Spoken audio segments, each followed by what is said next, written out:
I'm Ginu Joseph, Editor-in-Chief of Modern Plastics TV. Today we are at Reelected Solution.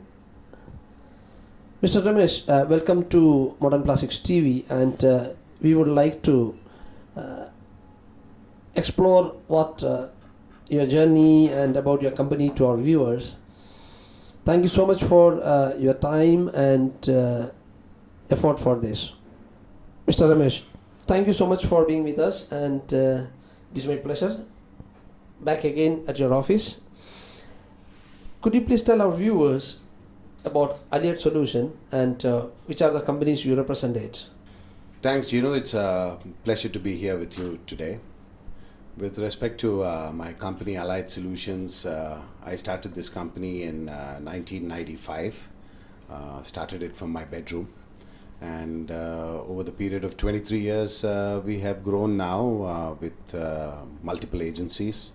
We basically are into processing machines, ancillaries, and technology for the plastic industry. We represent a large array of companies exclusively in India. To name a few, Amut, Bauer, Kanai, Damla Plast, Grave, Gunther, Harden, Kra, Corimplast, Multitech, and Next, and Zerma. This ranges from processing machines like blown film, cast film lines, printing lines, gas assist injection molding, hot runner systems, large diameter pipe extrusion, ancillaries for pipe extrusion, size reduction systems, and also into recycled materials for all different applications. How was your journey since inception of your company, and how did you see the growth of the industry growing from a small size of the industry grown to a bigger one? Could you please elaborate for details for our viewers? Well, the journey definitely had its ups and downs. Initially, when I started, like I said, from my bedroom, it was basically a one-man show where I had to do the technical sales, I had to do the commissioning, I had to do the servicing of the machines myself. Today, fortunately, I have people who do all of that for me. So that definitely helps. There have been ups and downs. We have seen cycles in the plastic industry, which is similar to any other industry. The highs have been really high, the lows have been really low. Last few years specifically, I would say, has not been very great for the plastic industry. Certain sectors have done well, like infrastructure and all of that. So I believe that good times are to come now, and the hardships faced in terms of demonetization, GST, crude oil price increase, all this should kind of stabilize in the coming year. And I definitely feel that the industry has a lot to look forward to in the coming year. Recent plastic ban happening in Maharashtra, Karnataka, across India, across globe.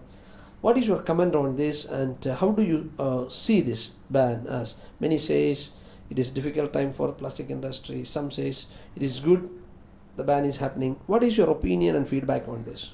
Okay, sir. Gino, to be honest, my blunt opinion is that the ban is absolutely wrong.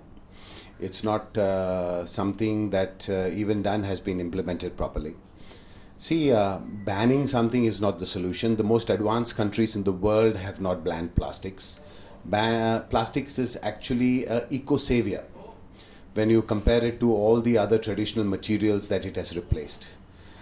The contention of banning the plastic bags, let's talk about the plastic bags for a second. Now, the requirement in terms of the replacement of plastic bag would be a cloth bag. Now, if you look at the life cycle analysis and the ecological impact, if you have to use a one-time plastic bag and dispose of it, and if you want to have a cloth bag which is ecologically friendly as against the plastic bag, then you have to use the cloth bag 140 times without washing. Now, is that going to be the case? No way. That's just not going to happen. Nobody's going to use a cloth bag for 140 times without washing. Now, that being said, even the implementation was highly sporadic. It was done without any rhyme, reason, thought process. It was done just before the monsoons here. Now, especially in Maharashtra. The monsoon is when the common man needs covering, and there was no replacement opportunities. Even today, if you look at the straw ban, there are no paper straws available to actually implement this ban properly. So I would say that instead of banning, the government actually needs to set up a technical center. We have some of the best technical institutions in this country. Take IIT, for example. Have a team of IIT professors actually deliberate, understand, and believe me, I'm sure they'll come to a conclusion like what Sweden has done, incineration. Incineration, see, first of all, segregation of our garbage is a must. After that, incinerating the garbage, if you look at worldwide average and even our average of our MSW, our municipal solid waste, the plastic content is only 5%.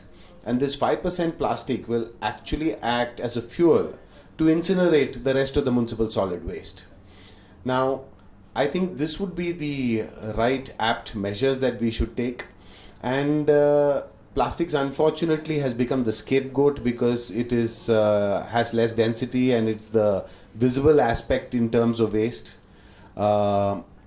Nobody is talking about the chemical waste, the effluents and the mercury poisoning that is happening. All that nobody is talking about because it's not visible.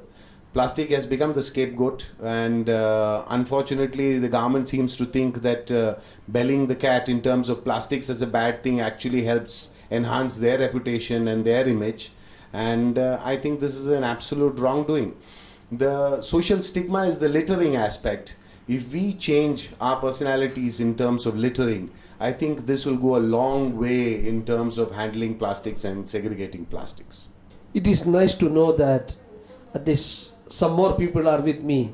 The moment I heard the plastic ban, I understood that, this is implementing in a wrong way, because without proper notice to the factories, just going and closing the factories. There are so many people invested money. Some people take some loans. Many of the SMEs and MSMEs and small scale business people took some loans, and so I was asking everyone, where will they go? Yesterday I come to know that around more than 100 companies in Pune and Maharashtra is already served the notice to close.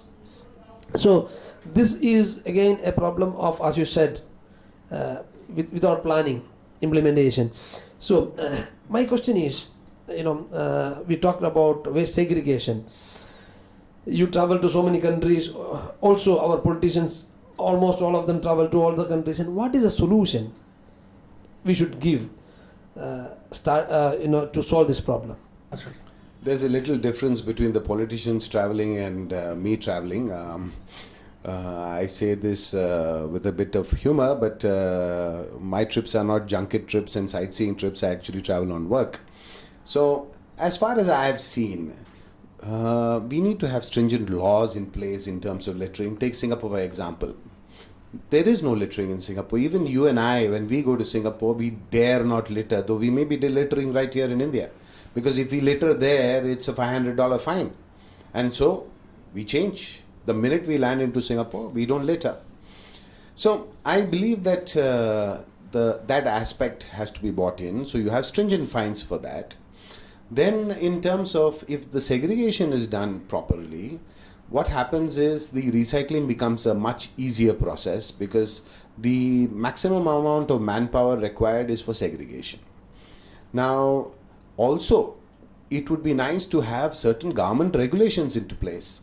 Like if you look at advanced countries, they make it mandatory that X percentage, between 5 to 20% on various different products, recycled material has to be used. Take for example PET. Now recycled PET in India is cheaper than the virgin raw material. Whereas you take world over, take Europe or the US, recycled PET is actually more expensive than virgin PET. Because of the process followed, the chips are created in terms of bottle to bottle. The recycling is done where the bottles are collected, they are recycled, there is a SSP, the IV is increased, so it becomes a bottle grade material again with an FDA certification to it. So it is a mandate internationally in the US that you have to use X percentage of recycled material. Now, if we institute such type of things, I definitely believe that there is a prospect. Now, internationally, even with respect to biofuels or fuels from plastic, there is a government mandate in several countries where 5% has to be mixed with petrol or diesel. And this is a government mandate. So if we have such type of government mandates, like how we have government mandates for environmentally friendly energy, like, solar systems and these type of things, new generation of anything, recycling of anything, becoming more green, more environment friendly, requires government support for sure, but proper government support. Like you said, banning was absolutely the wrong thing that was done, and the implementation of it also was so haphazard. If you look at it, day one we received a notice in the newspapers that bags for milk has been banned, bottles for water has been banned. Then the government realized the very next day that this is just not possible to implement, so they withdrew the ban. Now if you look at additives for the PVC industry, okay, they basically were lead based. The government has said now, okay, we'll give you 5 years or 10 years in which you have to phase out lead based production and go into a tin based additive production. So this type of thing where you give a time period, a chance for people to look for replacements, to manufacture replacements, and become, say, look at biodegradable bags, eco-friendly bags, and these type of things. Yes, it would have been a viable option, but not just sporadic banning overnight. Mr. Ramesh, could you please tell our viewers what are your future plans and what message you want to give it to the industry? Well, in terms of future plans, for the last 23 years, I've been creating brands in India, taking international brands and giving them a footprint here in India. So we want to change the scenario around a little bit. Very soon, hopefully by next year, Allied Solutions will start manufacturing its own machines. What it is, you will know in 2019, yeah?